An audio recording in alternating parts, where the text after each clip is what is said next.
umaga. Today, nandito tayo ngayon sa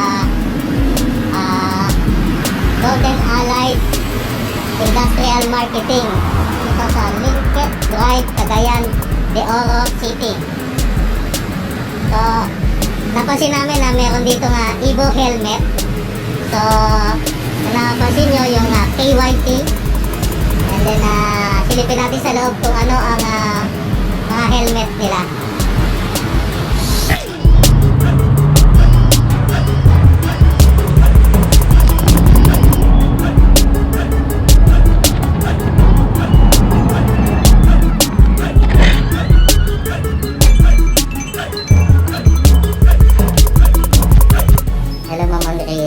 Hi sir! Welcome to Golden Allied Rider Zone. Okay na, so ito, nandito tayo ngayon sa Golden Allied Industrial Marketing. So kilala siya bilang isang Golden Allied Rider Zone. So madali lang tandaan dito sa Limketkai, Cagayan De Oro City. Tama ma'am, no? Limketkai Drive. Limketkai Drive, Cagayan De Oro City. So ito natin pakita natin yung kanilang mga naman na helmet.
naabutan natin dito si Deke Boy TV in the house. Yeah, what's up? Yun. Stand up vlog, shout out. So, hindi ko alam kung bakit na naman kami magkasama dito, no? Sige, oh. Napadala siguro kami.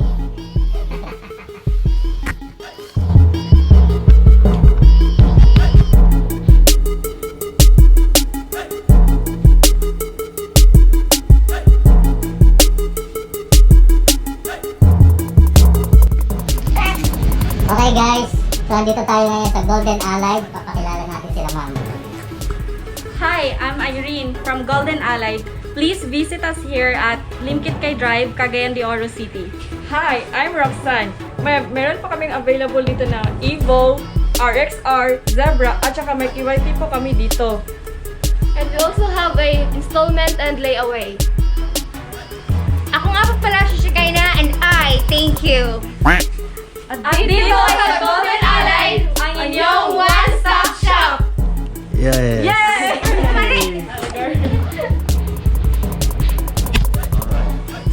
Sir, paano kayo napunta sa sa ganitong sa helmet tsaka sa mga gears ng motorcycle? Actually, may grupo po kami na mga big bikers dito sa Cagayan De Oro. Isa din yung anak ko, pero po mga big bikers nila. So, kaya mahilig kami sa mga motor, gears.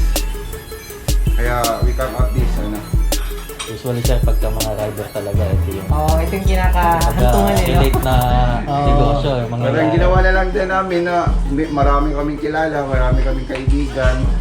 So, we decided, lagay na lang tayo. Ang hirap pa naman ng mga bumili dito sa Cagayan ng mga sir. gears, Opo. apparel, tsaka yung mga helmets, especially helmets.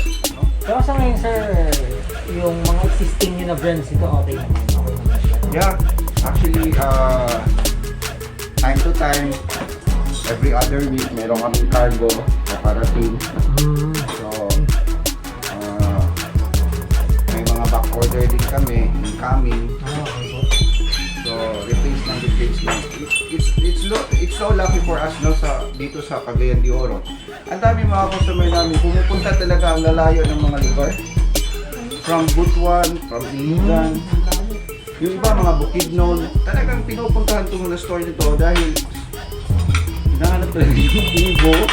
Yung sir, mabenta talaga. Tsaka yung stock market Lahat ng stocks dito talagang top of the line siya na pick siya na hinahanap talaga ng customer. Yung supply nila, sobrang kakaunti. Dahil ngayon, parang stock production talaga. Yeah. Tsaka ang ano dun sir, kahit sa Manila rin sir, ang nagiging problema ng stock ng KYT is yung matagal yung paglalagay nila ng ICC. Yun ang isa sa mga nagiging reason ng mga ibang dealer pagka nakakausap ko. Kasi ako sir, hindi naman ako sa member. Kumbaga ang mga kaibigan ko is KYT user ng Manila. Opo. So may grupo kasi sir yung KYT sa Manila. Actually nationwide. Yung shoutout pala sa KYT Batang Tondo. Nandito ako sa Cagayan De Oro. Anyway, yung KYT talaga super talaga problematic, no? Especially sa stock, no? Logistics nila, ang hirap talaga.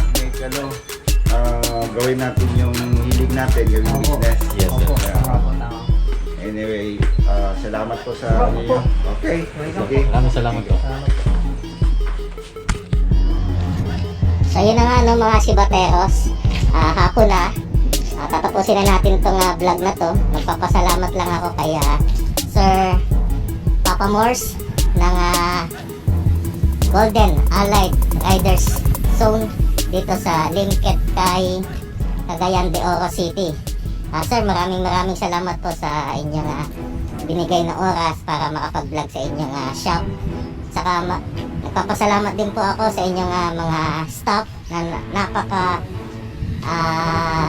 napakagiliw kausap. Lahat sila cute, naksa. Saka sir, maraming salamat sa pamerienda. Babalik kami sir, kami naman magdadala ng pamerienda. So yun no, ipapasok ko na lang yung behind the scene ng mga pinaggagawa namin So, peace!